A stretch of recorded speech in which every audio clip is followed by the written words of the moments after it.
Oh my goodness. Good morning, good afternoon. Whatever it is for you, I hope you're having a fantastic day. My name is Zach Schomler. This is Strong Opinion Sports, episode 560. Welcome in.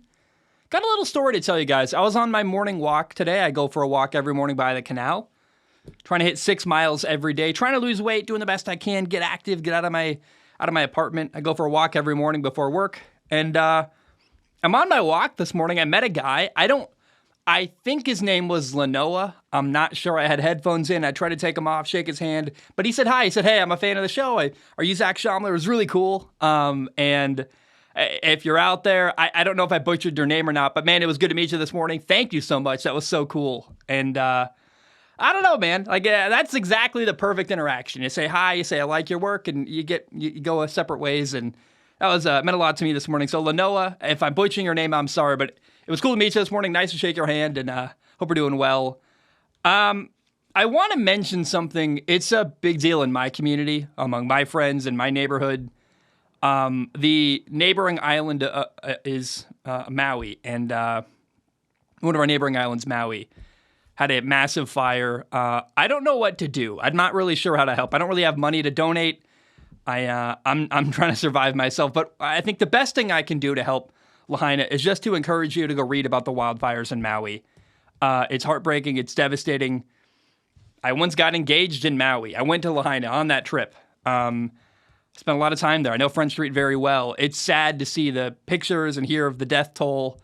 And I think the only way I know how to make any kind of difference or anything here is just to say I encourage you to go read about it and go educate yourself a little bit about what happened. It's really horrifying and really sad. And I know it's really messed with a lot of my friends and people in my community here. And it's a really, really sad situation to see what happened to Lahaina.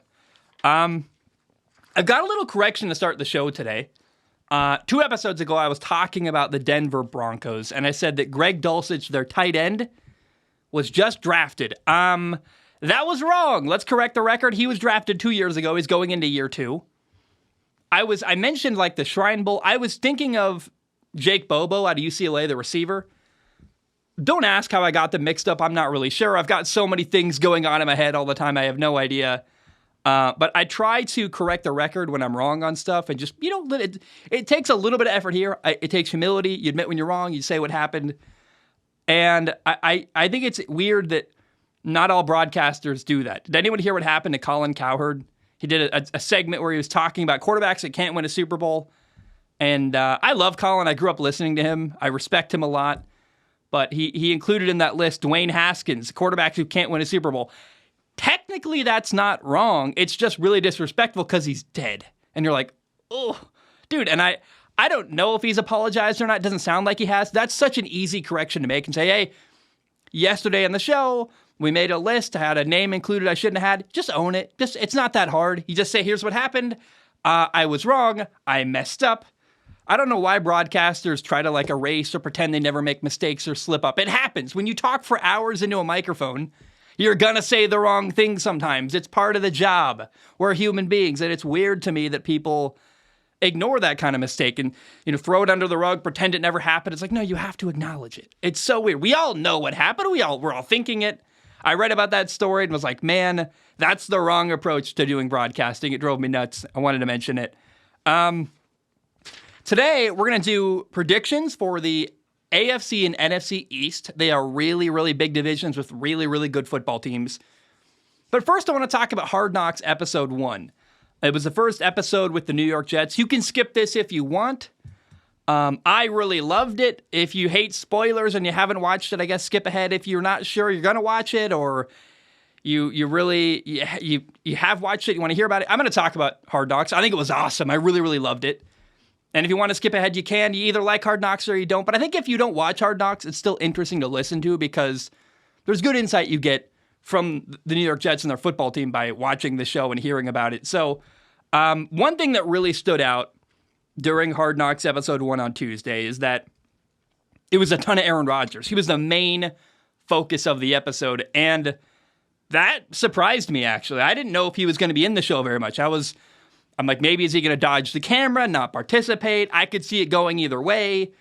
Usually Hard Knocks focuses on guys who are kind of on the bubble and are not sure if they're going to make the team or not. And I expect the remaining episodes to do just that, focus on the storylines and the guys you haven't heard of. But episode 1, Aaron was front and center. They did this long intro with him, comparing him to Joe Namath, basically. And, dude, I loved it, man. I love Hard Knocks. I really appreciate the show. It's always, been really cool to me. I think in years past, it's been waning and less interesting. But this has got to be the most interesting year of Hard Knocks we've seen in a long, long time. We got a lot of Aaron Rodgers. We got a little bit of their former quarterback, Zach Wilson.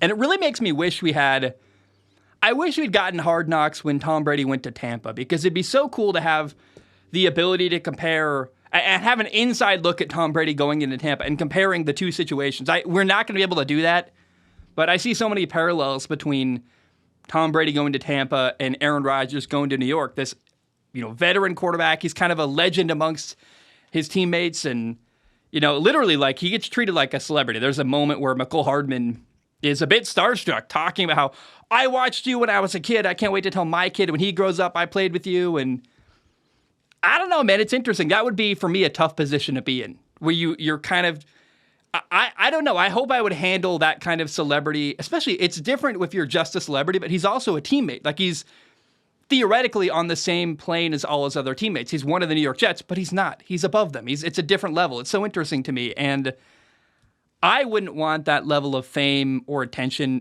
People are screaming at him on the street. He can't go anywhere. That sounds really difficult. But Aaron handles it really graciously. And I think that's so cool. Again, I hope I would handle it the way Aaron does. And I think one of the coolest storylines from this year is we're going to see Aaron Rodgers shift from an NFL villain to more of a hero. Like, I think the new villain in the NFL is Deshaun Watson, easily and absolutely. I want to see Aaron, the narrative change on him. People start to like him more, understand him more, and maybe respect him and like him. I think that'd be so cool. And definitely, I think this series is going to help him with his public image and the way people view him. I think his negative public perception is often undeserving. Like, the more I've listened to Aaron and paid attention to him and tried to follow his story and really give him a fair chance, the more I've come to like him over the years. I mean, that's just honest. And, another guy I really, really like in the Jets is their head coach, Robert Saleh. He reminds me of my former college coach, Brant McAdams, a guy that I absolutely loved. And, the good speeches, the way he talks, the down-to-earth nature. I just thought that Robert Saleh came across, as he always has, but especially in Hard Knocks, is just an awesome coach that you'd love to play for and work under. Also, shout out to Jeff Ulbrich, the defensive coordinator of the Jets. He played college football at University of Hawaii. We love that. Hallelujah. That's awesome. And I loved hearing Liev Schreiber back narrating. I mean, that voice is so iconic. Aaron Rodgers calls him the voice of God, and that could not be more accurate. It's so fun. And he's so good at it. I mean, he played a actually weirdly starring role in Hard Knocks for the first time ever. We saw Liev Schreiber on camera during Hard Knocks. He came to practice, which never happens, but at request of Aaron Rodgers, he's like, I want to meet Schreiber. And so we get this special treat. He's talking about all the celebrities, Liev Schreiber's narrating, talking about all the celebrities at Jets training camp, and says, some people get really special entrances or something like that. And then he's literally narrating himself flying in on a helicopter and then walking in slow motion. And it's so funny. It's great television, man. And he's very clear, like, I wanted to drive here, but producers made me get a helicopter. I totally believe that. That's the kind of thing television producers would do. That, like, let's make a spectacle out of this. And I think my favorite part of having Liev Schreiber at Jets training camp, by the way, again, first time he's ever been to a Hard Knocks training camp ever. He was so a bit uncomfortable socially, and I find that hilarious. He was out of his element, and that is so entertaining to watch. Liev Schreiber interacting with Aaron Rodgers, holding a football. He's definitely, like, physically intimidated and a bit out of his element, and he's not a small actor. I love Ray Donovan and the shows he's been in, and I thought it was such almost like a meta moment in Hard Knocks history. Like, he's literally seeing the narrator appear on screen, narrating himself walk into training camp, flying in a helicopter. That's hilarious and just great television. I loved it. Aaron in New York is this massive deal for everyone there. You feel it in the building. Everything is revolving around Aaron. I don't think that's Aaron's ego. I think that comes with the level of talent and celebrity he has. I mean, Jeff Ulbrich, the defensive coordinator, says, like, we're going to be in games this year. Our quarterback is going to keep us around. It's on us to play well. But, gosh, it's awesome, man. Garrett Wilson was talking about how he's not sure how long he's going to get Aaron, but he wants to learn what he can and take advantage of the opportunity to play with him.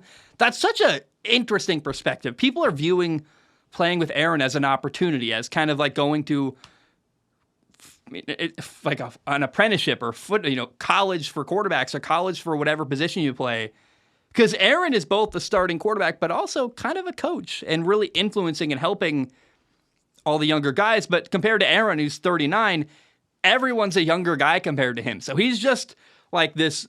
It's just an interesting dynamic to watch. He's the man amongst boys. And no matter how old you are, he's older than you. He's played for longer than you. He's got more records than you. He's played against your dad. It's crazy. It's interesting. And I think Aaron coming to the Jets is probably the best thing that's ever happened to the Jets quarterback, Zach Wilson. He's the former number 2 overall pick, was their starting quarterback for 2 years, was supposed to be their franchise quarterback, and now he's the backup, and he's handled it really well. He actually loved Aaron Rodgers growing up. I remember him talking about him getting to meet Aaron Rodgers when they did joint practice with the Packers and, back when Aaron was in Green Bay. So for Zach Wilson, he appears to be treating this like an apprenticeship. I'm going to take everything I can, learn from Aaron, have humility. There's no doubt about the fact that he's a better quarterback than me. I'm going to take a backseat here. I'm going to learn. I'm going to be like a sponge, just doing everything I can to get better. And it's very clear Aaron is encouraging him and helping him and trying to make him a better quarterback. And that's so cool. Again, Aaron is not just a starting quarterback. He's kind of like a coach. And people always hate on Aaron. I think I've been that guy in the past. I've been very critical of Aaron Rodgers, but I don't know how you can pay attention to Aaron in the last couple of years and still hate him. And this show, I think, really shows the side of Aaron that I've come to love, and the person he is, the graciousness with which he treats his teammates. I do, despite all the praise I have for Aaron, despite the way that I feel about him, I think he's awesome. I think he's underrated as a human being. I think he gets a bad rap. I want to call BS on one thing. Aaron talks about his offensive coordinator, Nathaniel Hackett. And they come across like brothers. Aaron loves playing for him, and they get along really well. They got this great relationship.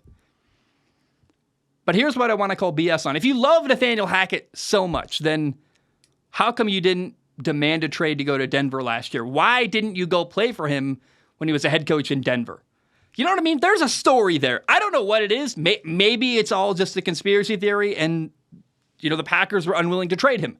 Who knows? But it really might be that simple. The Packers are like, we can't trade you yet. Jordan's not ready. Their backup quarterback, Jordan Love, like, hey, Jordan Love's ready. We're ready to move on. Can we trade you away? Who knows what was happening behind the scenes? But it's really fascinating that we didn't see Aaron go play for Nathaniel Hackett when he had an opportunity to last year. It's like, there's a story there that I'm not sure what happened, but he talks about how much he loves playing for Nathaniel Hackett. He's the best guy ever. They're like brothers. That's amazing. And it's like, well, why didn't you go play for him? Why didn't you pound the table and refuse to play for Green Bay? You could have done that. You could have said, I'm playing with Nathaniel Hackett, and he didn't. So there's more to the story than we're allowed to believe, but I like seeing Aaron defend his coach and trying to spread the gospel of how great he is. And Nathaniel Hackett did come across as pretty awesome. Like, he's always on, is something Aaron said about him, and he's positive. He creates a cool environment to work in. Maybe he's too goofy. I'm not sure. It made me wonder why him and Russell Wilson didn't work. Like, why didn't Nathaniel Hackett work well with Russell Wilson? Was Russell Wilson maybe given too much rope to do his own thing, is what it sounds like from Sean Payton? I'm not sure, but I'll always be so fascinated in what happened with Nathaniel Hackett last year as a head coach in Denver, because there is so much we don't know. Why didn't Aaron go play for him? Why did they fail? What was happening in the locker room? I'd love a documentary. I could watch a whole 30 for 30 about that year Nathaniel Hackett coached the Denver Broncos. I could watch a 30 for 30 about just that moment at the end of the Seahawks game where they have the ball down 1 point with like a minute left, and they burn 40 seconds off the clock and don't call a timeout and try to kick this massive field goal. And you're like, what are they doing? This is insanity on fourth down. So I'm endlessly fascinated in Nathaniel Hackett, but there's this funny moment where, Sean Payton, the new coach of the Broncos, was very openly critical of Nathaniel Hackett, saying he did a terrible job last year. And they're playing this game where they're trying to hit the pylon. It's like a little game the quarterbacks are playing. And Aaron Rodgers has this moment where he tries to psych him out. He yells, Sean Payton. And it's like so funny. I'm like, I love that. That's hilarious to me. It's so real. And I don't know. Hard Knocks is back.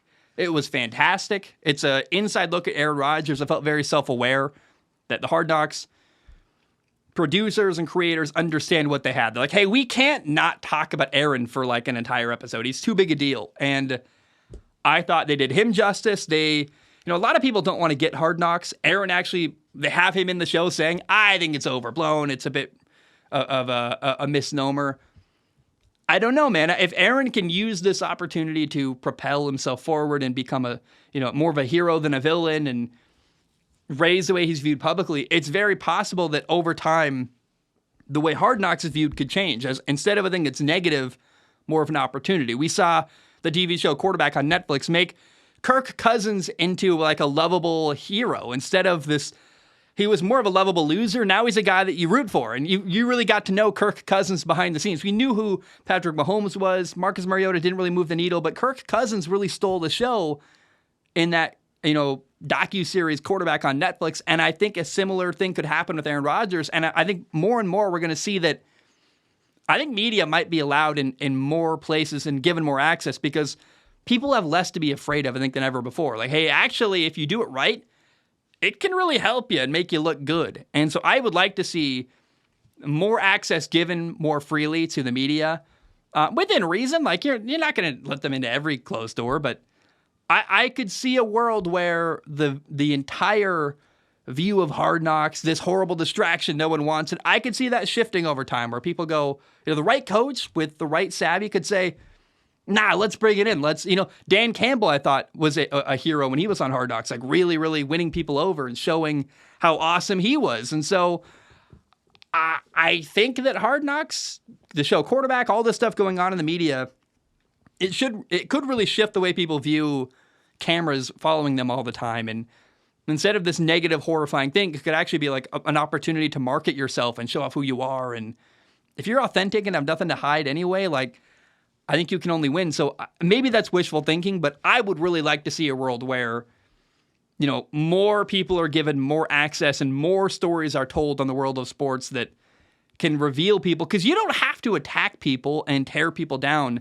to tell a great story. I think, people are so secretive of access because in the past, journalists were like horrible people that were trying to ruin you and ask gotcha questions. And I think that you can ask tough questions, even cover hard subjects like Aaron Rodgers talking about the Sean Payton, Nathaniel Hackett moment. You can cover a tough subject in a way that doesn't tear someone down. And so, I don't know, man. I'd really like to see the media landscape shift towards a little more access, a little more freedom with the cameras, and a little more of people trying to hide. Why do people have to hide everything? What's going on that you really feel like you need to keep something a secret here? I don't know. I'm rambling now, but I overall, Hard Knocks episode 1 was fantastic. I loved it. And if you haven't watched it, you should. It's just good television. It's all around fun, especially if you've watched Hard Knocks before. That meta moment of Liev Schreiber coming in and narrating himself walking in, like, that's hilarious. That's great television. And if you like the show already, which I do, it was just like such a cool moment for fans of the show. So, man, I loved it. I enjoyed Hard Knocks. And if you haven't watched it, you should go watch it yourself. Today's all about predictions. We are doing predictions for 8 different football teams. The AFC and NFC East. That is the Green Bay Packers. The New Orleans Saints, the Buffalo Bills, the New York Jets, the Dallas Cowboys, the Miami Dolphins, the New York Giants, the Eagles, the Washington Commanders. I think that's all 8 of them. I didn't keep track as I went. And I want to tell you first how I do predictions, because I spend a lot of time researching every single football team. I take it very seriously. I get to know every team really, really well. If you do the math, an hour of research per NFL team is 32 hours of research, and I do way more than an hour of research. I have been diving really deep, taking a lot of time.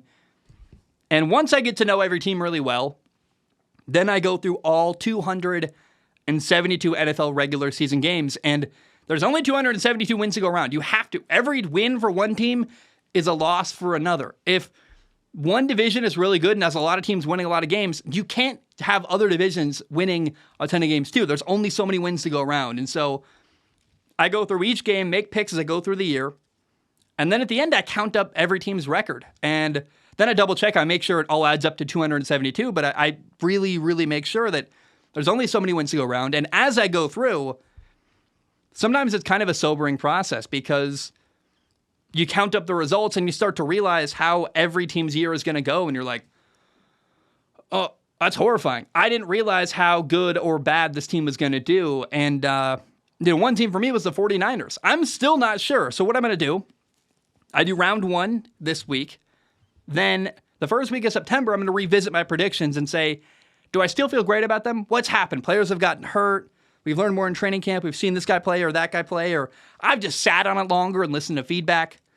And I really encourage you guys to send in feedback. If you don't agree with me, tell me why. Tell me what I'm missing here. Why is my prediction about your team wrong? I want to be educated. I want to be taught. And so round one is right now. In September, we'll do round two, revisit my predictions. That is how I do predictions, and I'm really proud of it. I think it's awesome. So with that being said, let's jump into the AFC East, starting with the New York Jets. Although real quick, I need to go blow my nose, so give me one moment. All right, we're back. In my opinion, the New York Jets are the most interesting team in all of football. They were a solid team last year, but they needed a quarterback. And this year, they added a superstar quarterback, Aaron Rodgers. It's a massive deal. He's 1 year removed from winning back-to-back MVP awards. So they got their great quarterback, and they've got a really good receiving core. They've got Garrett Wilson at receiver, who was the Offensive Rookie of the Year last year. They brought in Alan Lazard and Randall Cobb from Green Bay. They added Mecole Hardman from Kansas City. They've got a guy, Corey Davis, who I think I'm really curious about, man. Corey Davis is a former first-round pick, a guy who hasn't done a lot in his career, but he's got potential. And him being older, he's 28 years old, that actually is good for Aaron Rodgers. He prefers to work with veteran receivers rather than young guys he's trying to teach a lot to. However, they do have a really good young receiver that could make an impact. They've got this guy, Jason Brownlee, an undrafted free agent, played at Southern Mississippi, who has been a really big standout in camp, making big catch after big catch. And I really like the receiving core they've got Aaron Rodgers throwing to. They've got a solid tight end group. They've got Jack Conklin and CJ Uzama. And I'm excited for this football team, man. They've got great players everywhere. I have high expectations. They've got a good offensive line, a good defense, good players on defense. They've got Carl Lawson, John Franklin Myers, Quinnen Williams on the defensive line, CJ Mosley at linebacker, maybe the best corner in the NFL with Sauce Gardner. The opposite corner is DJ Reed. At safety, they've got Adrian Amos and Jordan Whitehead. And the defense in the last couple of years in New York has been really taking care of business. But now, finally, they're going to get proper support from their offense. They've got a great quarterback. That's going to make a huge difference. By the way, I love the Jets' defensive coordinator, Jeff Ulbrich. He played college football at Hawaii. Hallelujah, I love that. Robert Saleh is also a defensive head coach. I think the defense is going to be taken care of.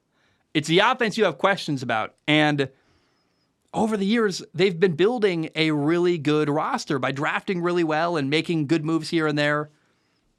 So in my opinion, adding Aaron Rodgers really is going to put them over the top. And, this offseason, by the way, they added like 16 new players through free agency. They brought in a ton of depth on the offensive line.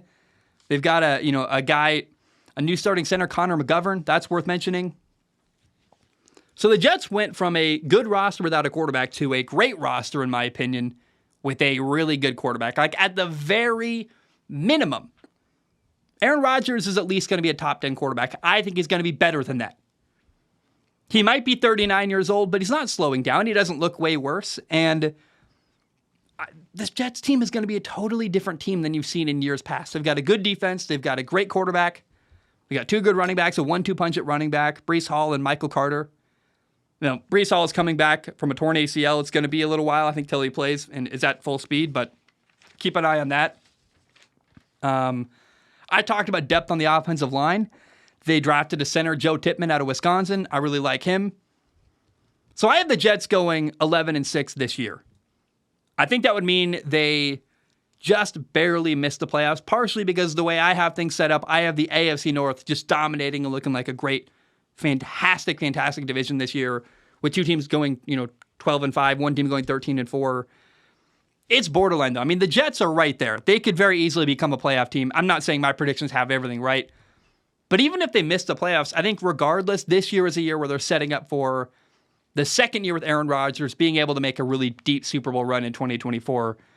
I mean, this team is capable of winning a Super Bowl this year. Here's a concern, though. The Jets do not have time for a slow start or growing pains early on. They have to come out of the gate swinging, because the first 6 games of the year for New York are Buffalo, Dallas, New England, Kansas City, Denver, and then Philly. That could all be a bunch of playoff teams right there. Those are really good football teams they're going to play in the first 6 weeks of the year. So that's a rough start. They got to come out swinging, and they do not have time to be learning early on. And if they do struggle early, I mean, maybe they could recover. And if they make a playoff game, I think from week 1 to week 18, the Jets are going to be a very different football team. So I think they're going to improve a lot throughout the year. But in my opinion, honestly, this year is about growing towards next year. I hope that's wrong. I love Aaron. I love what they're doing. It's a tough ask to expect them to, off the gate, compete with Buffalo, Dallas, New England, Kansas City, Denver, then Philly just right away. Now, New England, Denver, those are probably not the same quality teams as Buffalo, Dallas, KC, and Philly, but still, man, those are 6 really hard games. They could start, 3-3, 2-4 at worst. That's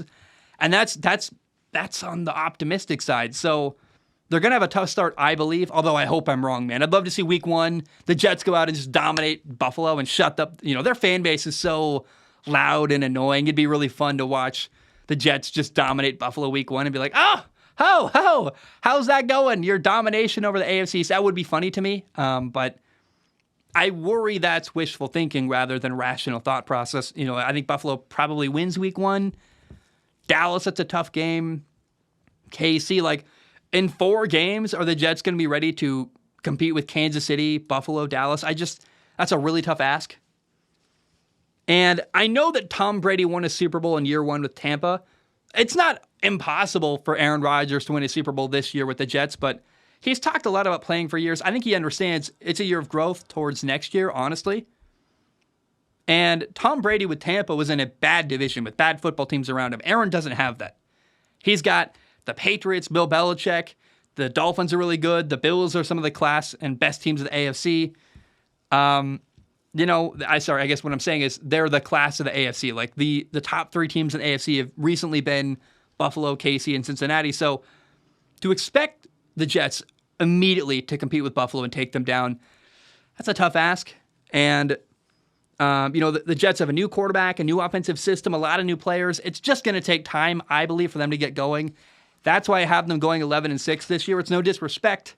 And if the Jets don't make a playoff game this year and they're good but not quite where they need to be, understand their schedule's loaded. They're in a tough division. They've got a lot of changes happening. Don't panic if you're a Jets fan. It's not the end of the world. They're going to fail. No. It's because they're building towards something in 2024 that could be a Super Bowl victory. So I don't know. Although, again, I do maintain the fact if somehow the Jets can sneak into a playoff appearance, I think they'll be a way better team by the end of the year than they are early in the year. So they could go on a crazy, magical Super Bowl run if they can make it in. But again, their first 6 games are really tough. It's a tough ask for them to just immediately out the gate be competing with the best teams in the NFL. And I hope I'm wrong. I'd love to see that. But I have the Jets going 11-6 this year. And we'll see what happens. Now, the Buffalo Bills have been the clear 3rd best team in the AFC the last 2 years. 2 years in a row, the AFC title game has been between Kansas City and Cincinnati. So the question is, can Buffalo go farther in the playoffs this year than they have in years past? They've got a great team. Obviously, their quarterback, Josh Allen's incredible. He's a superstar. He's amazing. He can run. He can throw. He can make any kind of throw you can imagine. He's insane. He's like kind of a demigod among quarterbacks in the NFL. But there's also a really good group around him. He's got a good offensive line, a stud left tackle, Deion Dawkins. Stephon Diggs and Gabriel Davis at receiver are reliable and awesome. Stephon Diggs is a star. They've got a really good tight end, Dawson Knox. They've also got another good tight end. They drafted Dalton Kincaid, a rookie tight end out of Utah in the first round. Dalton Kincaid was a monster at Utah, catch after catch. I watched him live once, and that could be a sneaky good addition that not a lot of people are talking about. The Bills have a really good defensive line. They've got Greg Rousseau, a former first-round pick, who he was drafted in 2021. I want to see him have a breakout year. I'm kind of waiting and waiting. They've been drafting defensive linemen early in the draft for years now. I want to see one of these guys really pop, and Greg Rousseau is a physically really gifted pass rusher, but he's learning technique and got to develop, and this year could be the year he has a breakout year. You've got Ed Oliver on the defensive line. You got depth on the defensive line, AJ Epinesa, Shaq Lawson, but the true star on the defensive line in Buffalo is Von Miller. He tore his ACL in November. He's not back yet, and I'm not sure what he's going to bring to the table, if I'm totally honest, when he's healthy. Hopefully he can be the star he once was. He's been a dominating force for years in the NFL, been an amazing pass rusher. However, he's going into year 12. 12 years in the NFL, playing a really, really physical position. He's 34 years old. He's coming off of a torn ACL late in the season last year. I'm hopeful I'm wrong. I'd love to see him, be like the best pass rusher in the NFL. Even if he's like top 10 and makes a huge impact, that would be a massive deal. I'm hopeful for him, but I'm a little concerned. I'm not sure what Von Miller is really going to bring to the table. It feels like an unknown and a question mark in Buffalo. Now, the Bills' defensive coordinator, Leslie Frazier, I guess former, but they said he's coming back next year. Regardless, Leslie Frazier is taking a year off of coaching. It's not great. They're going to miss him. He's a really, really fantastic coach on the defensive side of the football. As a result of that, Sean McDermott, their head coach, is going to be head coach and also act as the defensive coordinator. That's a lot of stuff going on, a lot of things to manage. So I think it's possible Sean McDermott's going to be a little bit stretched thin this year. Although the secondary's back healthy this year. You've got Micah Hyde, Jordan Poyer, Tre'Davious White, and Ka'ir Elam. It's glad to see that. I'm glad to see that group fully healthy this year, and I think they're one of the best secondary groups in the NFL. It's going to be running back by committee. The number one back is James Cook, but you're also going to see Damian Harris and Latavius Murray playing. I think they're going to have a good running game this year. Here is my, I don't know if it's a question mark in Buffalo. I talked about Von Miller, what's he going to bring to the table, but, this Bills team is aging. And their Super Bowl window, I don't think it's closed yet, but, it could have already closed, but I think it's closing. It's really, they're running out of time in Buffalo to take advantage of what they got going on. In 2020, they made an AFC title game. The last 2 years, they've lost in the divisional round. It's been really disappointing. And they are at the top of the AFC with Kansas City and Cincinnati, but they've been the clear number 3 team in that pecking order. And in my opinion, it's now or never for Buffalo. And it's not great that Leslie Frazier's stepping away and taking the year off. And maybe he couldn't handle the pressure. I'm not sure what's going on. We don't really know what's going on in his personal life. It might be there's something happening there.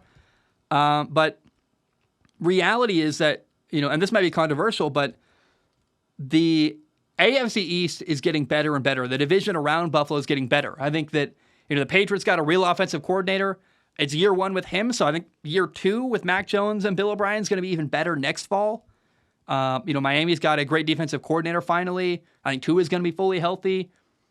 The Jets added Aaron Rodgers. They're in year 1 with him. I think by year 2 with Aaron Rodgers, the Jets are going to be even better. So this is it. I think that next year is going to be actually tougher for Buffalo than this year. And on top of that, I don't know that Von Miller is going to play next year. I don't know if they're going to keep everybody together contract-wise. They've got aging players in their secondary, guys who've been hurt before. So to me, it feels like now or never for Buffalo. They got to make a Super Bowl run this year. If they don't, that's a problem. Now, the good news is I think they got better this offseason. They added pass rusher Leonard Floyd. They added a guard, Connor McGovern. They brought in Dalton Kincaid at tight end by drafting him, making them better. I think that Buffalo's going to be a better team than last year, a healthier team than last year. I have them going 12-5 this year.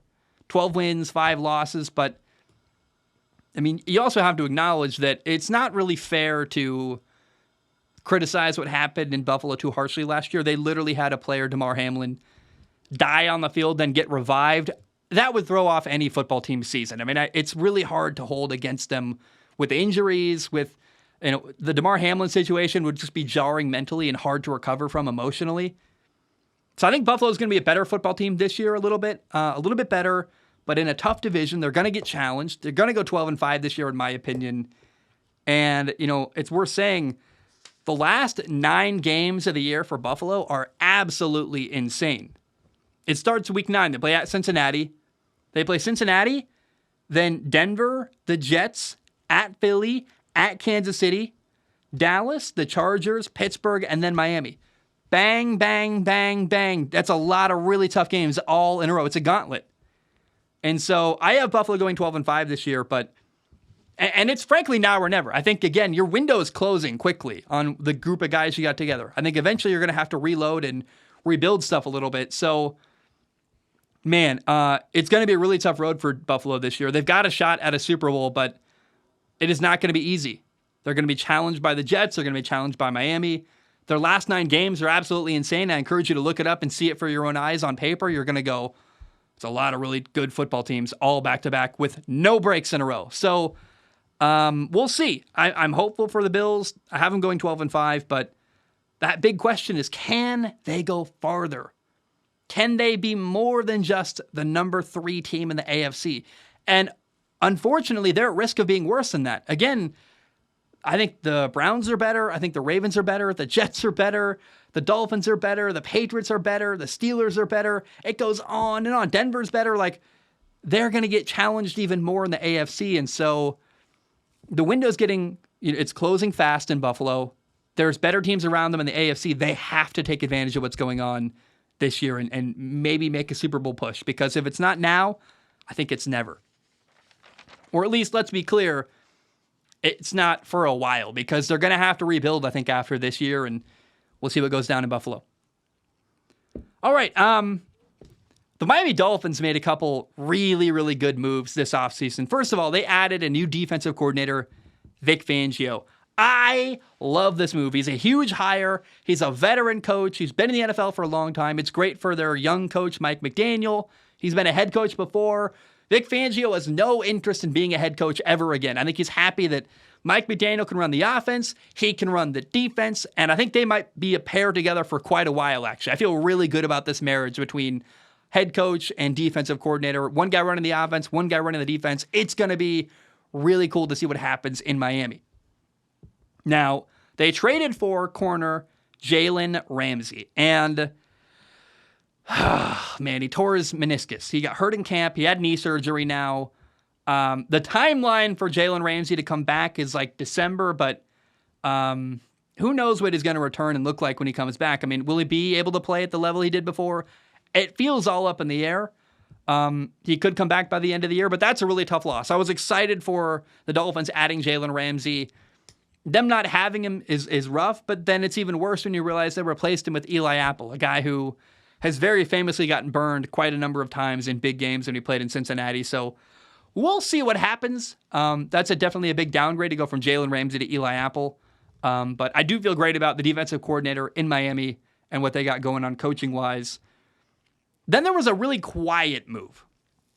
A move that I think is maybe only impactful if you're me, Zach Schaumler, who loves quarterbacks and pays a lot of attention like a giant nerd. But the Dolphins added former Jets backup quarterback Mike White. Mike White has played quite a bit over the years, had some really big games in New York, came off the bench behind Zach Wilson and did really well. At one point, you could even have an argument with Jets fans where they would say, hey, Mike White's our franchise quarterback. There was really a moment where they believed that. I think Mike White's really solid. He might need to play this year because, too, his history is one of getting hurt a lot. And I feel great about Mike White. If he has to play, Mike White throw into, Tyreek Hill and Jalen Waddle, that's a home run. I feel really good about that. So I think that's an awesome move. The Dolphins did lose their tight end Mike Gesicki this offseason. He went to New England. That's not awesome. And I worry about injuries in Miami. I feel like they're very vulnerable. First of all, their quarterback Tua, he's missed a number of games over the years recently. He's got to be smart. He's got to take care of himself. He's got to get protections right. He's got to be really accurate with getting protections right up front. And then he's got to do a really good job sliding, avoiding hits, getting rid of the football. Don't hold on to the ball too long. Slide and avoid hits, and then get your protections right up front. If he doesn't do that, he's going to put himself in harm's way again and risk getting hurt another time in his NFL career. Now, another concern I have, another kind of vulnerability in Miami is that, especially with Mike Gesicki leaving, Miami is kind of vulnerable with their offense so heavily depends on Tyreek Hill and Jalen Waddle, their two-star receivers. They are amazing, by the way. They're the best receiver duo in the NFL. Last year, they combined for over 3,000 yards receiving and 16 touchdowns. They're incredible. Tyreek Hill had 7 touchdown catches, and a touchdown run. And then Jalen Waddle had 8 touchdown catches. These guys are incredible. But if one guy goes down between Tyreek Hill or Jalen Waddle, you could actually argue that's a bigger concern than if Tua gets hurt. That's kind of a weird thing to say, but I think Mike White, the backup quarterback, could come in and play pretty well. You're not replacing Tyreek Hill. You're not replacing Jalen Waddle. They are, I think, arguably the most valuable players in Miami. They are so heavily dependent on them, and if they get hurt or banged up or aren't at 100%, that's going to be a problem with Miami's offense. That is a bit scary to me. It's likely going to be running back by committee in Miami. I think we're going to see all 4 running backs contributing. They've got Raheem Mostert, Jeff Wilson Jr., who I really like, Devin Achane from Texas A&M, best name ever, by the way. Achane, it's a cool last name. And then Myles Gaskin, formerly played at University of Washington, and watched him live a couple times up in the Northwest. It's kind of a cool experiment at running back in Miami. They've got 4 running backs for pretty cheap. They're paying $6 million for all 4 guys total. Not $6 million each, but $6 million divided by 4 people. That's a really cheap and efficient way to get running back production if the running game is good, and they are high-level producers. But that's another concern. They're really heavily reliant on Tyreek Hill and Jalen Waddle. We don't know if they're going to have a good running game. The O-line is their biggest weakness in Miami. They added, I guess they didn't add, but the question, I guess, really is going to be, can Teron Armstead, their left tackle, stay healthy? The right tackle, Austin Jackson, was a 2020 first-round pick. He needs to prove himself to me this fall. I'm a bit suspect of him.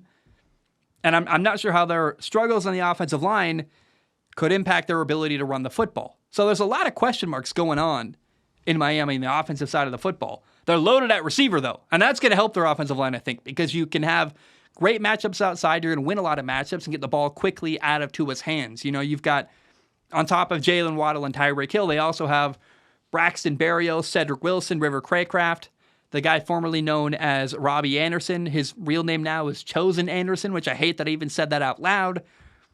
It's a douchey name. I'm sorry. I'm not very often that blunt about it, but why would you change your name to Chosen Anderson? I try to be respectful. I try to be understanding. That's a weird one that I'll never quite understand. Although, hey, I'm an empathetic guy. I'd love to meet Chosen Anderson, shake his hand, and be like, why'd you change your name? What's the story there? And maybe that's something I should look up and try to understand. But I think they're a great receiving core. Braxton Berrios is awesome and really underrated. Good return man, too. Maybe they don't need a tight end, Mike Gesicki. Maybe they'll be fine. They'll run like an air raid offense, basically. But I think having good matchups outside with receivers beating corners, that helps you get rid of the ball quickly and takes the pressure off of your offensive line. But it's on Tua to get rid of the ball quickly. You can't hold on to the ball like he's done in the past. That's been a problem in Miami recently. I love Miami's defense, man. They've got, defensive coordinator Vic Fangio is a genius in my opinion. They've got good players too. Xavier Howard and Javon Holland in the secondary. The pass rush is awesome. Christian Wilkins, Emmanuel Ogbah, Raekwon Davis, Bradley Chubb, Jalen Phillips. I mean, it goes on and on. I feel really good about what they've got getting after the quarterback. Bradley Chubb's kind of got to prove himself. He got a massive contract, and you could argue under-delivered last fall. But another thing you got to say is that when Dolphins quarterback Tua is at his very best, I mean, he is really good. For all the things I say about him getting hurt, I worry about him being available, literally. But when Tua plays, he's phenomenal. I mean, go watch the Baltimore game week 2 last year. He had 6 touchdown passes. He was unstoppable. It was incredible. And I think Tua could be an even better quarterback this fall. He's really accurate. He's got great timing. He knows the system really well. But Tua, you got to stay healthy, man. You got to stay on the football field. You got to be available. So I have Miami going 11-6 this fall. They are a borderline playoff team. They're right on the cusp. It could go either way, in my opinion. Losing Jalen Ramsey, him getting injured, that hurts. Do they need a tight end, Mike Gesicki? Maybe not, because the receiving core is loaded. For all the fun I have joking about Chosen Anderson, he's really fast. He's been burning people in training camp. Go watch him against Atlanta. And some of the videos coming out of their joint practices, you're like, hey, Chosen Anderson. I hate that name. I will always hate that name. I want to meet him and ask him about it. That's insane. What's happening there? However, he's really good. He's a good football player. I don't understand his name, but maybe it's a thing I just don't get. So I believe Miami's going to be better. I think they're a bit vulnerable to injuries. I've got questions about the offensive line.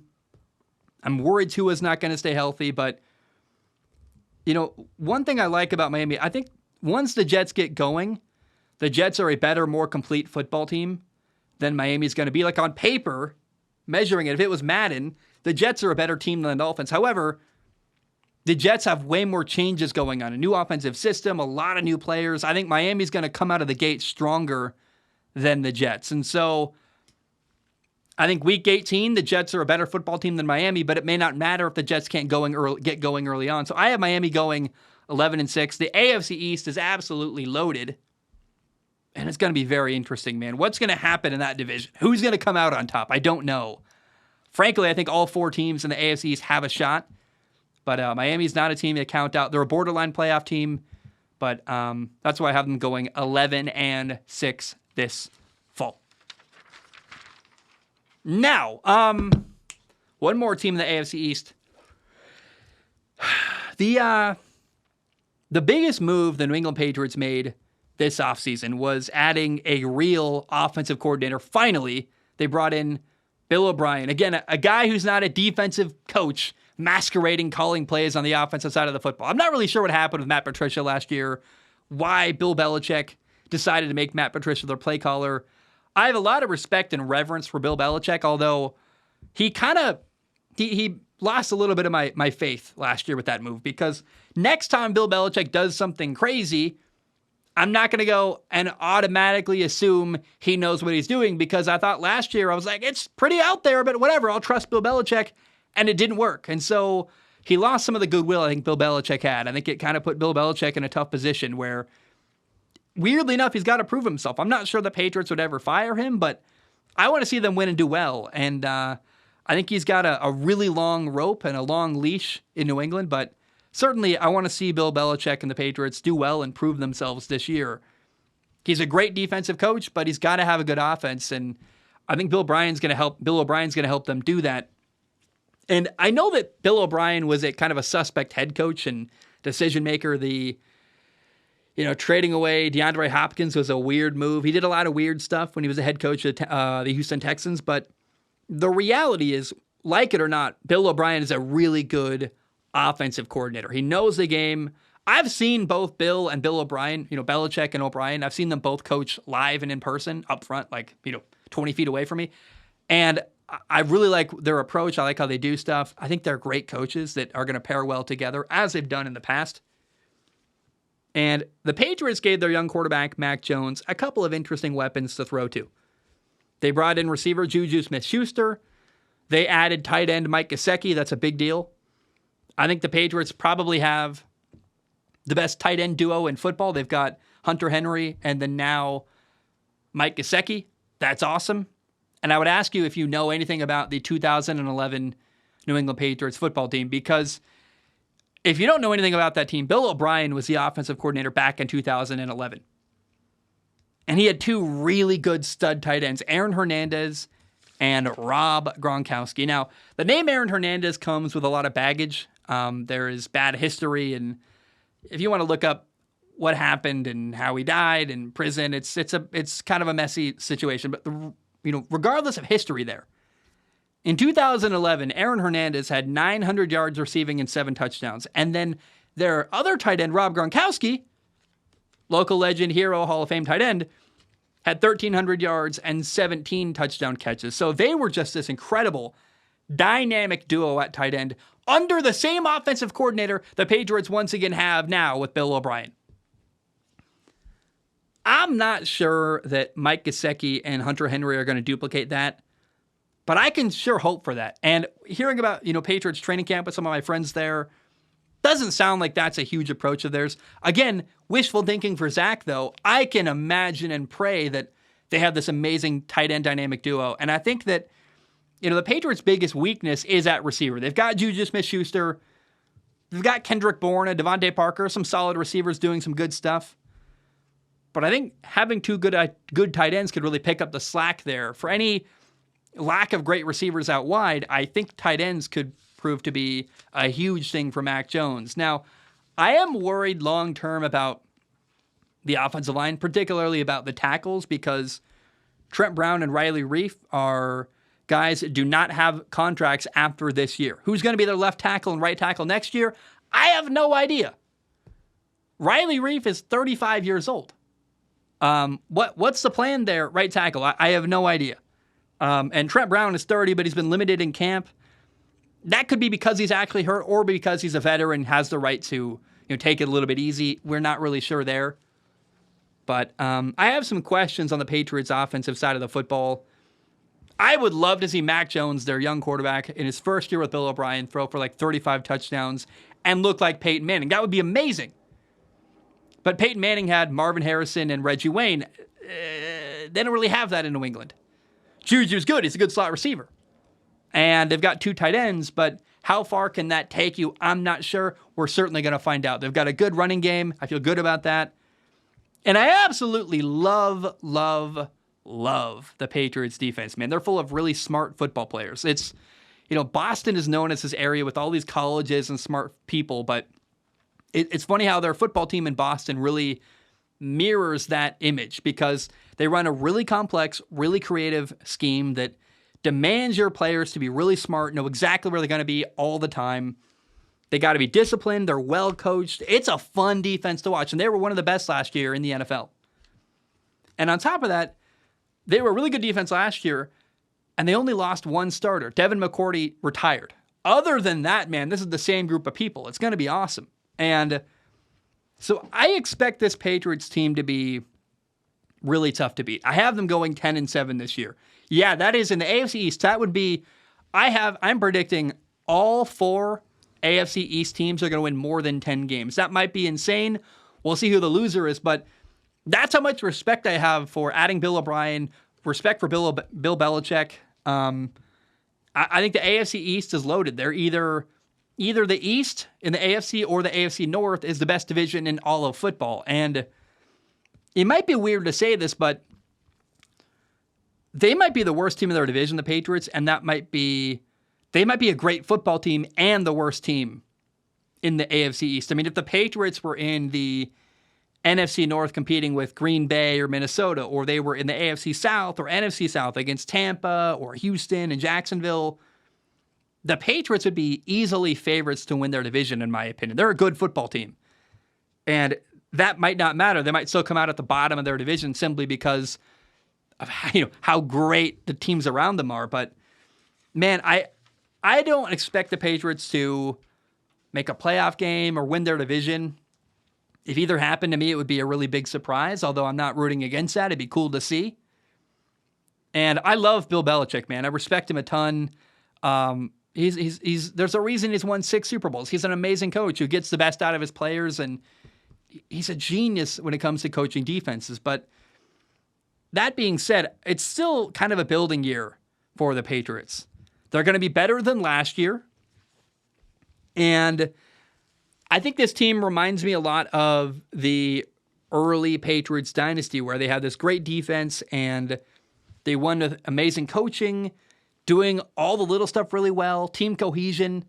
They weren't super flashy. The old Patriots teams won in the margins by doing the little stuff really well. This is one of those classic Patriots teams. It's going to be exactly that. A great defense. They're going to run the ball well. They've got, instead of great receivers out wide, they've got 2 stud tight ends, which is kind of interesting. I almost already regret the Patriots, overlooking the Patriots and my prediction here, but I do have them going 10-7 and last in their division.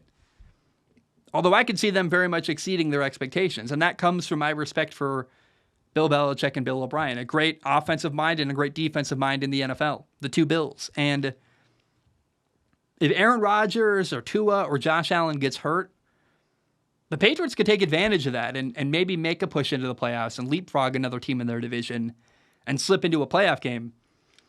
There's a lot of potential here. A great defense. Mac Jones at quarterback, who's due for a huge step forward and finally a real offense. And great running game, 2 stud tight ends. That is why I have the Patriots going 10-7.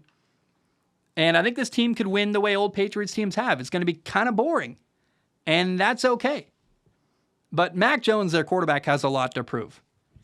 He's got some good players around him, a good offensive line, good running game, good offensive coordinator, a real offensive coordinator, Bill O'Brien. And we'll see what happens. He's got a lot to prove. I want to see what Mac Jones can do this fall. If he has 35 touchdowns and looks like Peyton Manning, they might be better than 10-7. They might beat, the Dolphins. They might beat the Jets. They might come out on top in the AFC, but that's a lot to ask from a quarterback in a new offensive system who's still young and new to the NFL. So we'll see what happens, but it is worth noting Demario Davis, the rookie receiver from Liberty, 6th-round pick. My buddy at Patriots camp said he's been amazing. He's been taking reps with the ones, making a lot of big catches, doing a lot of high-level stuff. So Demario Davis is a guy to pay attention to, but regardless, I had the Patriots going 10-7 last in their division. I hope I'm wrong, man. I've watched a lot of Patriots games over the years. I love Bill Belichick. I love what they've done. And we'll see what happens, man. But again, my prediction right now is 10-7 for the Patriots this fall. All right. I need to take a break. I got to go to the bathroom really bad. I've been drinking this. I mix my water with... It's not... So for a while I was making Gatorade, but the Gatorade had too much sugar in it. I wanted something sugar-free. At Walmart, they've got this great value version of like the Mio water additive. So it's like the tiniest amount. I know this looks really purple, but it's actually really, really watered down. I add that to my water. It helps me drink a ton of water, but I've been drinking I'm trying to lose weight. I'm walking a lot every day. I've been drinking like 10 of these a day, which is like an insane amount of water. So I got to pee really bad. I'm going to take a short break. When I return, we will talk about the NFC East. My name is Zach Schomler. I'm going to take a short break. I will be right back. All right, we are back. Hope we're doing very, very well. Let's jump into the NFC East predictions. That is Philly, Dallas, the Washington football team, the New York Giants. I don't know if you can hear that. I'm sure you can't actually, given that you didn't hear the massive windstorm the other day, but the garbage guys are right outside, and it's really distracting and driving me nuts. Let's jump in. I want to talk about Philly first, though. I wonder how the Philadelphia Eagles are going to respond to losing the Super Bowl. What's their rebound year look like? Nobody has won the NFC East in back-to-back years since, actually, Philly did it 4 years in a row from 2001 until 2004. Could they go on another run and win the division multiple years in a row? I mean, 18 years in a row, a different team has won the NFC East. It feels like streaks were made to be broken. This could be the year that a team finally ends that, streak. But, Philly did lose both of their coordinators. They became head coaches. I'm curious how that's going to impact Philly. Their new defensive coordinator, Sean Desai from Seattle. Brian Johnson was promoted internally from quarterback coach to offensive coordinator. I'm just really interested in that. How does their new coordinator situation impact their year? They lost running back Miles Sanders. He went to Carolina with a bigger contract. They did bring in some solid replacements at running back, though. They traded for running back DeAndre Swift from Detroit. They signed running back Rashad Penny. And they also brought in a new backup quarterback, Marcus Mariota, Hawaii guy, love that, who is really solid. In case Jalen Hurts goes down for a game or two, I think Marcus Mariota can step in with a lot of great players around him and do a really good job. I mean, it's crazy how Philadelphia always finds a way to reload, and they lost Gardner Minshew, their backup quarterback, to Indy. They bring in Marcus Mariota. They honestly got better even at backup quarterback. You're like, wow, that's incredible. This team is absolutely loaded in Philadelphia. They've got a great group of receivers catching passes. A.J. Brown, Devontae Smith, Quez Watkins. They've got Dallas Goedert at tight end. They've got an underrated backup tight end, Dan Arnold, that I love. I mean, you could really make a strong argument, and I guess I will, that Philly got better this offseason. I mean, it pretty much every hole that was created by players leaving in free agency got filled. And, gosh, yeah, you love filling holes, guys. Filling holes is always good. Can I say that? Whatever. I'm going to move forward, and we can all be adults about it. They lost two key linebackers. They lost Kazir White and TJ Edwards. They left. They brought in Nicholas Morrow, linebacker. They also, Nakobe Dean, their second-year linebacker, could start at middle linebacker. He was a third-round pick last year out of Georgia on that incredible 2021 defense. They also signed Miles Jack to compete with Nakobe Dean. So at linebacker, they're solid. They replaced that problem. It's funny. TJ Edwards went to Chicago from Philly, and they signed Nicholas Morrow from Chicago. So in a weird way, they didn't trade linebackers with Chicago, but they got good value, and they did like a free agency swap. It's kind of funny how that works. Now, the number one question in Philly is their number 2 safety spot. They lost C.J. Gardner-Johnson and Marcus Epps. They brought in Terrell Edmonds at safety. And their other safety, Reed Blankenship, is a guy who's unproven. He's going into his second year in the NFL, but he's got potential. We'll see what he can do. But Reed Blankenship is probably, you could argue, the weakest link on this entire Eagles football team. They've got 3 really good corners in Philly. You've got James Bradbury, Darius Slay, and Grady Williams. I like that.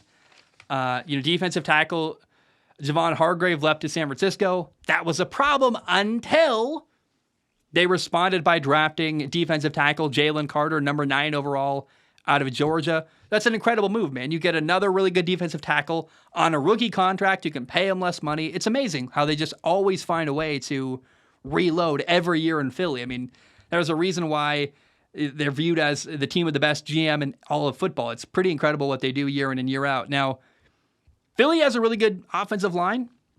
They did lose guard Isaac Seumalo to Pittsburgh. Seumalo, excuse me. And we're hoping that second-year guard Cam Jurgens can step up and fill the void there and become truly a really good starting guard. So I guess, Cam Jurgens and Reed Blankenship are probably the 2 biggest, most unproven question marks in Philly. But the front 7 on Philly's defense is absolutely incredible. I mean, it's just loaded with great players. In fact, Philly actually invested 2 first-round picks in this year's draft on their front 7 on defense. They drafted number 9 overall, already talked about him, defensive tackle Jalen Carter. They also drafted a pass rusher, number 30 overall, Nolan Smith from Georgia. 2 guys from Georgia, the Georgia defense playing in Philadelphia, basically. They just get better and better, man. And I didn't think they were going to get a player like Nolan Smith, number 30 overall. That's a crazy draft pick. It's really awesome. And on their defensive line, their pass rush, they've got so much depth. It's incredible. I mean, they've got Brandon Graham, Jalen Carter, Fletcher Cox, Josh Sweat, Hassan Reddick, Nolan Smith. It's crazy how much talent they have on their front 7, getting after the quarterback on their defensive line. And to me, just the Eagles are unreal. I mean, I've barely even mentioned their quarterback, Jalen Hurts. That's how good this football team is. They've got a quarterback who can run, who can throw, who was amazing last year, threw 22 touchdown passes, ran for 13 touchdowns. That's more than a lot of running backs ran for. He only had 6 interceptions, 0 fumbles lost last year. That means he only had 6 turnovers all year last year. A guy who was running and throwing the football all over the field. It's incredible, man. I think Philly is easily and obviously the best team in all of football. I have the Eagles going 13-4 this year. I feel strongly about that. The Eagles are the team to beat in the NFL. KC won the Super Bowl, but Philly's a better football team. Philly is unbelievable how good they are. And again, they're a team that lost the Super Bowl last year and just found a way to get even better. And I just really have a lot of admiration and respect for what they're doing in Philly. It's incredible, and they could go back to the Super Bowl this year. I have them going 13-4. And again, I think Philly is the best team in all of football. All right. The Dallas Cowboys are going to be really good this year. Their team got better than last year. They traded for receiver Brandon Cooks. They traded for corner Stephon Gilmore. The wide receiver room is loaded. They've got CeeDee Lamb, Michael Gallup. Michael Gallup, by the way, is incredible jump ball receiver. He's so good. I just really, really think Michael Gallup is this underrated, underappreciated gem in the NFL. I would love to play with him. He's just the kind of guy you put the ball in the air, he'll go get it. As a former quarterback, Michael Gallup is like a quarterback stream to play with. Brandon Cooks is going to be an awesome receiver. We talk about having 3 receivers, how Seattle's got 3 really good receivers, Cincinnati's got 3 really good receivers. You could argue that Dallas, while not quite as dynamic as Seattle or Cincinnati, they've also got 3 really good receivers in Dallas. And also, they're 3 guys with different skill sets that complement each other. So I love their receiving core in Dallas. It's really good. Dallas has got an awesome offensive line. It is worth mentioning, though, that their 2 stars on the offensive line, Tyron Smith and Zach Martin, they are both getting older. They turned 33 during the year, later in the year, towards the end of the season. But still, I mean, their hallmarks on the offensive line are not getting any younger, and that could be a problem sometime in the future. Maybe this year they hurt. You never know.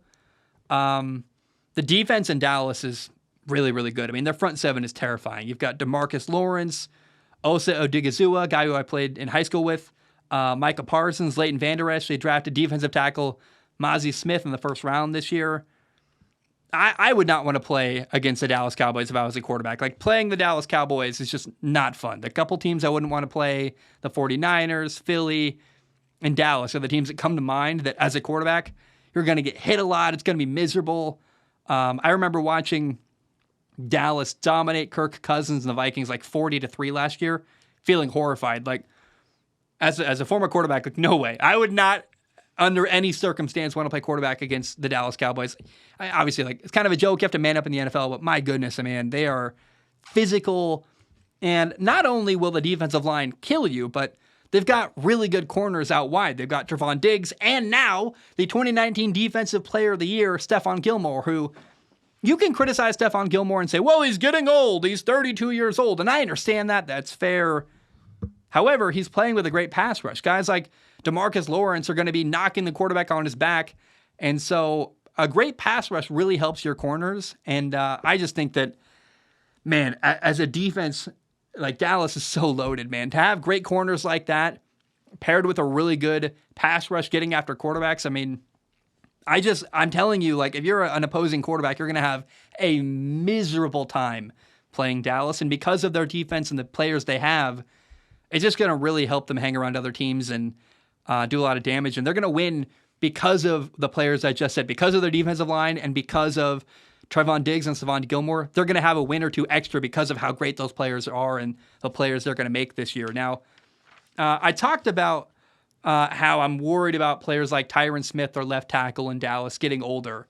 They do have a left guard, Tyler Smith, who was a first-round pick in 2022. He's a guy who likely will move over to tackle when Tyron Smith retires, so it's not all doom and gloom. The rest of their offensive line is actually pretty young, all under 26. I feel good about that. And Dallas just, honestly, has put together one of the very best teams in the entire NFL. I have a lot of respect for the team they've put together and the players, and I see talent galore in Dallas. Great receivers, a great pass rush, great corners. No team has won the NFC East in back-to-back years since Philly did it in 2004. And I know that Cowboys fans are obnoxious, their fans are loud, and it's our year, but this really could be their year. I mean, there's a chance that Dallas wins the East this fall. I have the Dallas Cowboys going 12-5 this year. I think they're a really good football team. However, I think there's been I didn't mean to, but as I've talked about the Cowboys this entire segment, there's been a bit of I think an inflection in my voice that's been a little bit negative. Like, when's the shoe going to drop? Here's the shoe. Here's the other foot. The shoe's on the other foot. What's the saying? I don't know. Here's the shoe. I can't even talk. Here's the problem in Dallas, as I try to stumble over my words a bazillion times. The coach and quarterback got to prove it in Dallas this fall. Dallas is second behind Philly when it comes to who's got a better roster and a better football team.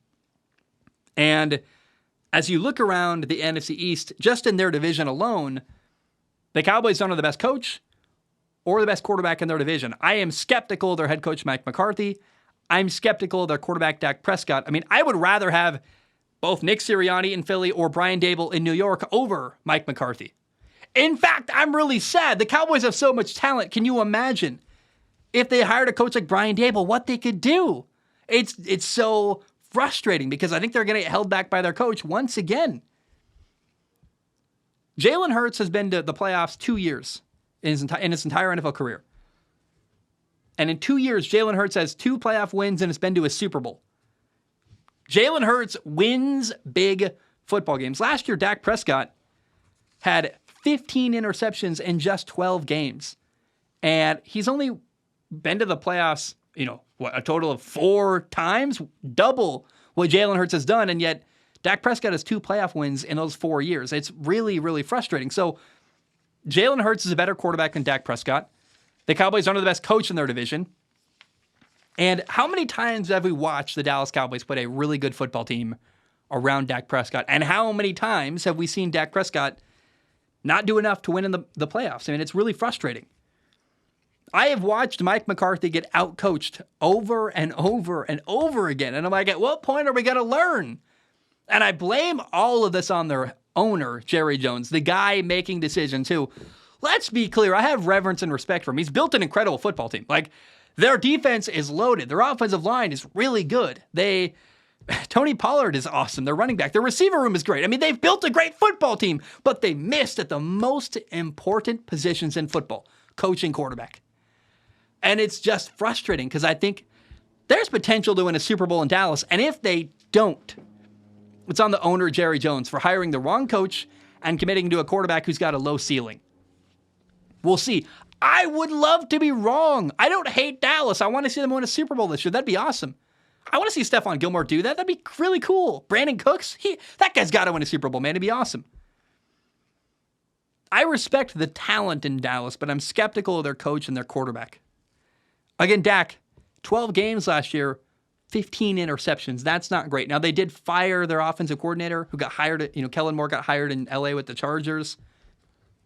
I know that Brian Schottenheimer's the new offensive coordinator. Ooh, he's so scary and great. He's not really viewed as a genius offensive coach. We'll see what happens. I've got an open mind about Dallas, but I have a lot of questions about their coach and quarterback, and it's time for them to prove how good they are. That's why I have the Cowboys going 12-5 behind Philly. And ultimately, it's going to be a fun year. They're going to win a lot of games, impress a lot of people. And I think when they fall short in the playoffs, you're going to look back at this moment and go, it does come down to coach and quarterback in big moments. I mean, this is a team that's got players worthy of winning a Super Bowl that probably won't because of their coaching staff. And that's just so frustrating and disappointing. I hate seeing a team with wasted potential, and I worry that the Cowboys are going to have wasted potential on this football team. A team that's capable of more than they'll do this year because coaching's going to hold them back. I mean, I even wonder about Dak Prescott. Dak Prescott's had kind of average and mediocre coaches his entire career. I think Dak would be better if they hired Sean Payton. If you got Dak Prescott, a truly genius offensive coach, he might be better. So it's even hard for me to blame Dak Prescott as much as it is to blame the coaching staff. He had Jason Garrett and Mike McCarthy in his career. Not exactly hallmark, amazing genius offensive coaches in the NFL. It's frustrating to me. And so, man, I guess I'm airing my grievances here, but if the Cowboys fall short this year, you have no one to blame other than the guy calling the shots, Jerry Jones, who built this team, who did a great job, by the way, but hired the wrong coach. And gosh, man, we'll see what happens. I so badly don't want to see the potential that Dallas has this year wasted because they've got such an incredibly special group of players, man. I really believe that. The receiving core, I mean, man, no one's talking about how they've got this big three. I know that you talk about Jalen Waddle and Cincinnati and Seattle, but Dallas has talent, man. They can run the ball well. They can throw anywhere. Opposing quarterbacks are going to really suffer because they're going to get hit. And if they miss anything a little bit inaccurately, they're going to get picked off by Trevon Diggs or Stephon Gilmore. I just really believe in this team, but I don't believe in their coach. And oh, what a frustrating feeling because I worry that Dallas is going to miss out on a Super Bowl and because they got the wrong guy calling the shots at the top. And you can interpret that however you want. Does that mean Mike McCarthy? Does that mean Jerry Jones? Aren't they one and the same? Man, that was a passionate one. Do you understand what I'm saying? I hate seeing wasted potential. Someone who's capable of great things who doesn't because they get in their own way. And I worry that's going to be the story of the Dallas Cowboys once again this year. And I say everything I say out of passion and love. I love seeing people achieve great stuff. And if they don't, it's going to be frustrating in Dallas, man. And I'm not a Cowboys fan. I feel like I'm speaking for Cowboys fans, though. I'm sure a lot of them agree with what I'm saying. And that's such a passionate, fun fan base that deserves a Super Bowl, man. Like, the money they put into their team, the T-shirts, the merchandise, the energy, all of it. I'd love to see them win a Super Bowl. I just don't think they will. And that makes me so sad. Now, so we moved to New York. Another really passionate, amazing fan base. I really believe in Giants quarterback Daniel Jones. You know, he's going into year 2 with Brian Daboll. And I think people don't understand how much easier it is to run an offense when you're in your second year running the system. Everything becomes second nature. You know, in year 1, you know the stuff because you studied it, you work hard, but it's not quite, you're still thinking about everything. And by your second year in an offensive system, you're no longer thinking. Every answer you already know. It's just second nature. It comes, everything's quicker. You're not thinking as much. You just play way better in your second year in an NFL system and in an offensive system. So I think Daniel Jones is going to have a really big improvement this year. I also think people don't realize how good of an athlete Daniel Jones is. The dude is quick and he is massive. Daniel Jones is built like a superhero. He's 6'5", 230 pounds. For context and for reference, Josh Allen, the quarterback in Buffalo, is 6'5", 237. He's literally only 7 pounds bigger than Daniel Jones. Daniel Jones is a big, powerful monster of a man. He's really smart. He's got a great coach. He can run the football. And I think he's going to be unleashed by Brian Daboll this year. I am so excited. They've got a stud running back, Saquon Barkley, in New York. They've got, they added a tight end, Darren Waller, who's got so much potential. I mean, I'm so excited to see how Brian Daboll uses Darren Waller. Are you kidding me? Brian Daboll is a coach who puts people in a position to do well. He maximizes their potential. The thing that Dallas needs, honestly, is a coach who can get the best out of his people and the best out of his players. And I love Brian Daboll, man. I am a ride or die Brian Daboll fan. That dude is an amazing coach he was a miracle worker with what he did last year with the Giants. Getting them to a playoff game? Are you kidding me? That's amazing. I love what they did. And I'm interested in this receiver room, man. They've got Isaiah Hodgins, Darius Slayton, Paris Campbell. Those are the guys you know about who've been in the NFL for a while. But the exciting guy really is their rookie receiver, Jalen Hyatt out of Tennessee. The dude is so fast. He's had a really great camp. Jalen Hyatt, I watched him live last year of 5 touchdowns against Alabama playing for Tennessee last October, and I was like, whoa, who's this guy? Now he's in Brian Daboll's hands with his coaching staff, designing plays for Jalen Hyatt. I mean, it's going to be awesome. I'm also really excited to see how the Giants play Dallas this year because I think the Giants have better players. They've got a better roster, a better group of guys in Dallas, but the Giants have a better coaching staff. And it's this awesome experiment where you can see what's going to win, better coaching or better players. I don't know, man. I think the Giants have an opportunity here to take down the big monster in Dallas. That'd be really fun to see. I like the Giants defensive coordinator, Don Wink Martindale. He's a kind of a mad scientist of coaching. I mean, this Giants team is fun because they win with clever play design and smart coaching. It's kind of what the Patriots used to be. It's just I know the Patriots are so old, they've been around for so long, and the dynasty Bill Belichick's been there forever, but Brian Daboll's the new age, man, and he's fun. I really, really like Brian Daboll. I love watching him on film. He's just a genius when it comes to play design, and I think it's still a building year for the Giants. They're not a Super Bowl contender, in my opinion, but they did have a good offseason. They drafted well. They added linebacker Bobby Okereke. They added tight end Darren Waller. I can't wait to see how they use him. That's going to be incredible.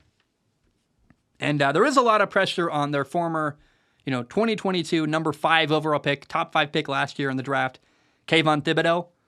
I want to see him make a big improvement, man. If Kayvon Thibodeau can have a great year and become a really, really good pass rusher, then, I mean, man, the Giants' defensive line could be pretty good. They've got some good guys in the interior of their defensive line.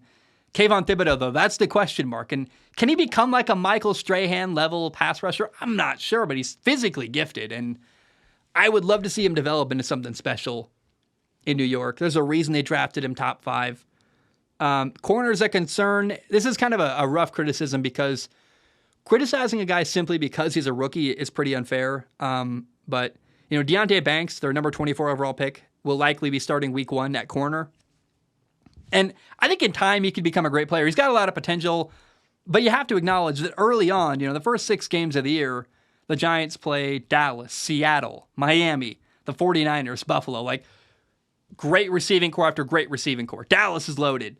Seattle's loaded. Miami's loaded. Like, you're going to have this rookie receiver thrown into the fire early on.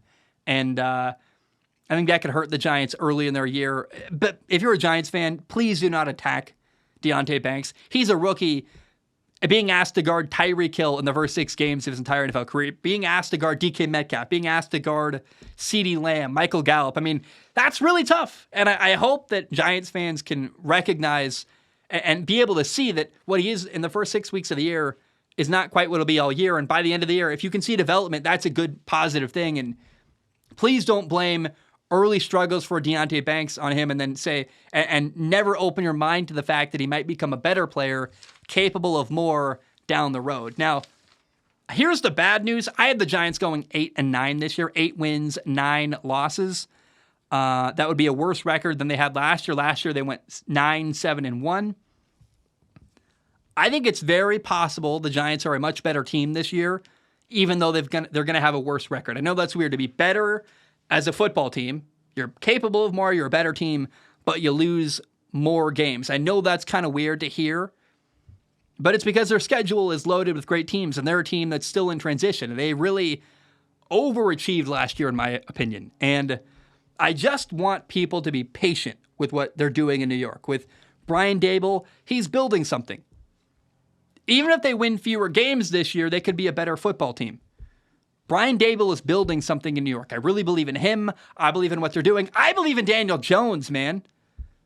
But building something takes time. And so I am begging Giants fans to hold your boos, hold your criticism. Just allow this thing to grow and develop in New York, and understand that this year in New York is a year where you're building towards the future. If you can steal a win from Dallas and have better coaching and beat a better football team, frankly, with great coaching, that's a huge victory. Things like that are things to look forward to in New York. And Daniel Jones, I think, is going to have a lot of highlights and play really well. So enjoy the moments you can and understand that this is a long-term process. It's going to take a lot of time.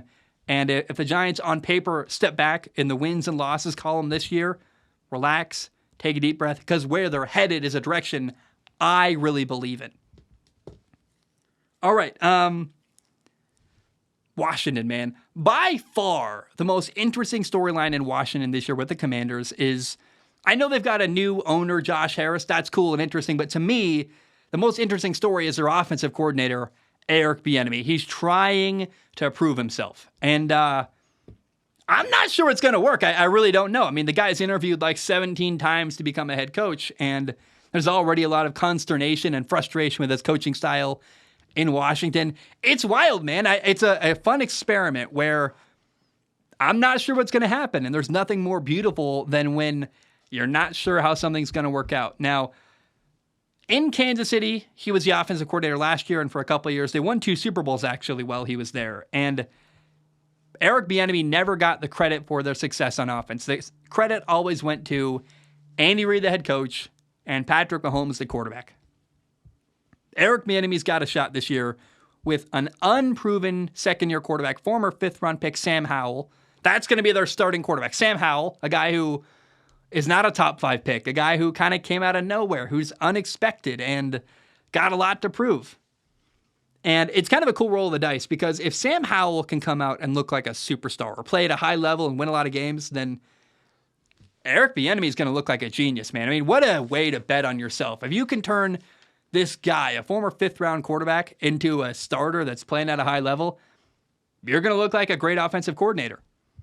And they've got a lot of weapons in Washington on offense. They've got 2 running backs, Brian Robinson's in Atlanta, Brian Robinson at running back, and Antonio Gibson. You've got 3 good receivers, Terry McLaurin, Jahan Dotson, Curtis Samuel. I really believe in tight end Logan Thomas. He's a guy that I think has untapped potential that with a good offensive coach could get more out of him. And we saw what Travis Kelce was in Kansas City.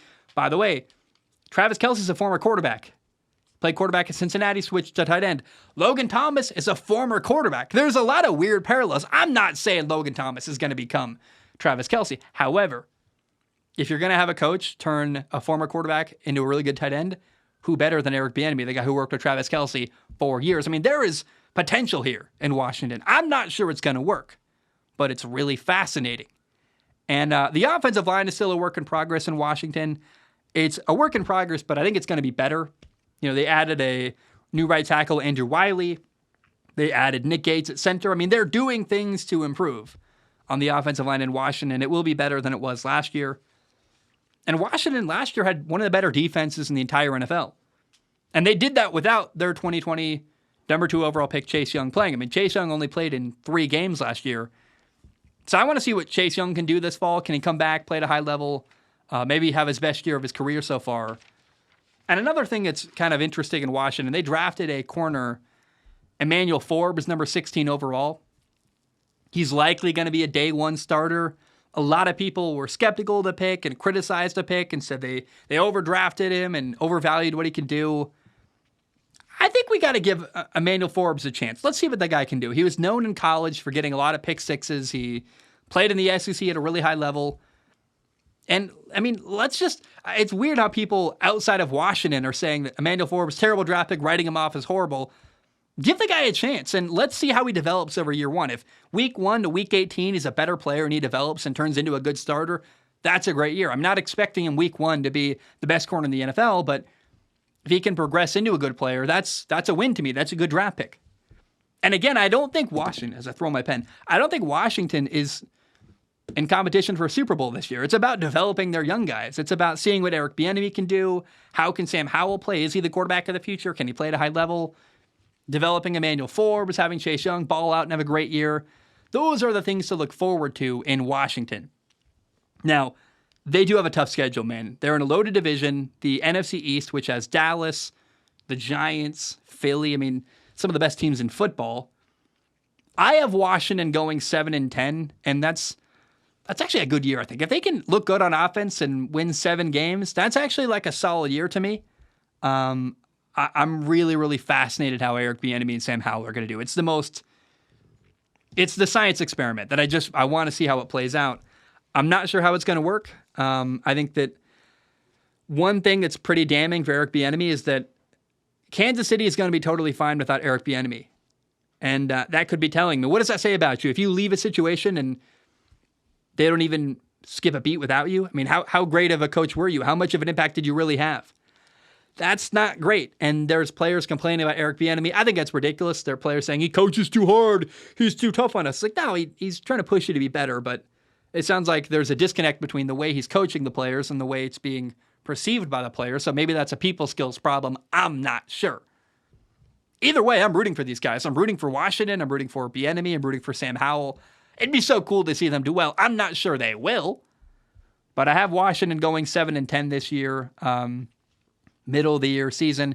If they lose a lot of games, though, and the offense looks great, that's still a successful year in my opinion.